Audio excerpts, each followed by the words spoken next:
the word homosexual wasn't in the Bible until 1946. Before that, the original 1 Corinthians 6:9 referred to exploitation like older men with young boys. But when the Revised Standard Version was published in 1946, they changed the wording to make it about same-sex love instead. And that one mistranslation became fuel for decades of fear and shame, not because God said so, but because a group of translators did.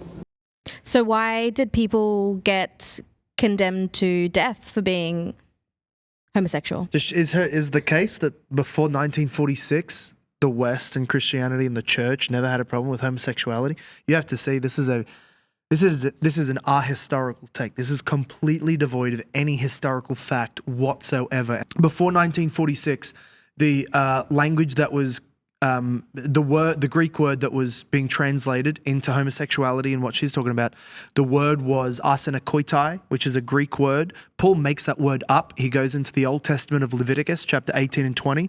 He sees where the Greek translation of those commands against homosexual acts, he puts two words together, one word that means man, one word that means lie down with sexually.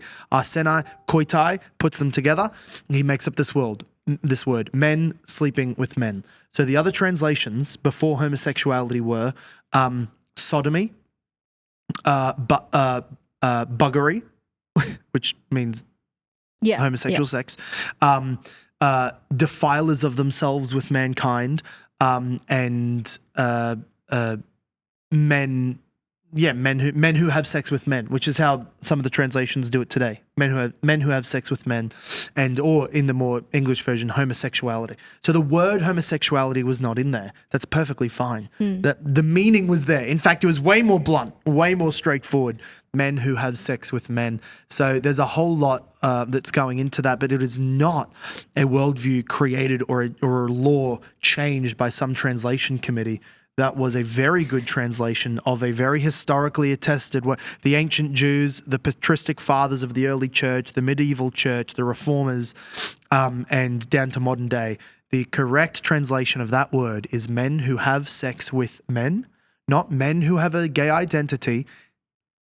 Anybody who has sex, homosexual sex, is condemned by the scriptures in 1 Corinthians 6, Romans 1, 1 Timothy 1, just to name a few. And in fact, we're warned against people like Towel Hair Lady when that verse she quoted starts out, do not be deceived. Yeah. And I think this draws back to what we said about what the snake said in the garden. Is that really what God said? Is that really what God said? I think there was a translation issue, Eve. Yeah, there was a but she obviously really thinks we're dumb. She thinks that we just open the book and it says homosexual, and we've been fooled.